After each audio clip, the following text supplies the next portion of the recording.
There's a poem in this place, in the foothills, in the halls, in the quiet beat of the seats.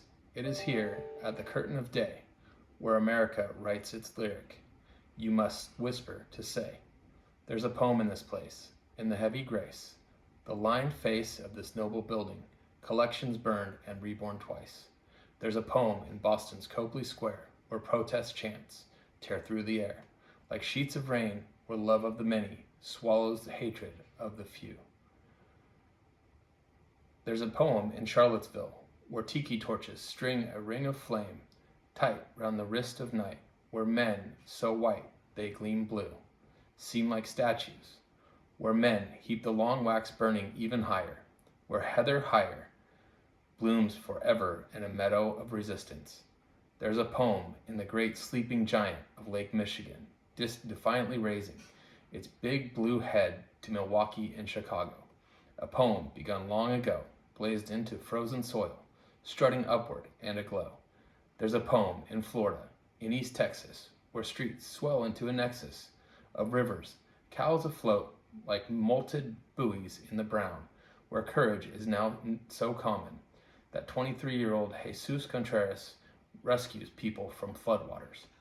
There's a poem in Los Angeles, yawning wide as the Pacific tide, where a single mother swelters in a windowless classroom, teaching black and brown students in Watts to spell out their thoughts, so her daughter might write this poem for you.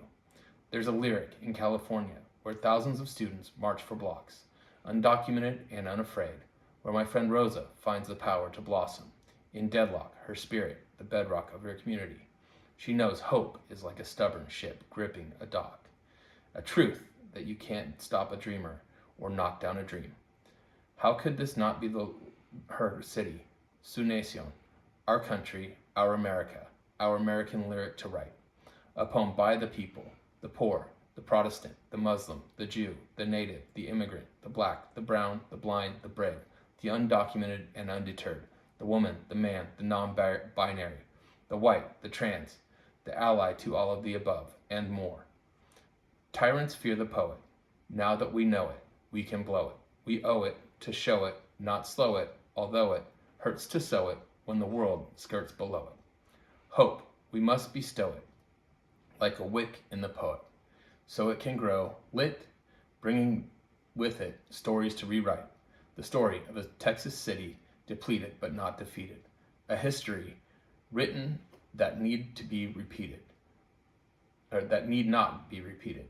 A nation composed but not yet completed. There's a poem in this place, a poem in America, a poet in every American, who rewrites the nation, who tells a story worthy of being told on this minnow of an earth, to breathe hope into this palimpsest of time. A poet in every American, who sees that our poem penned does not mean our poems end. There's a place where this poem dwells.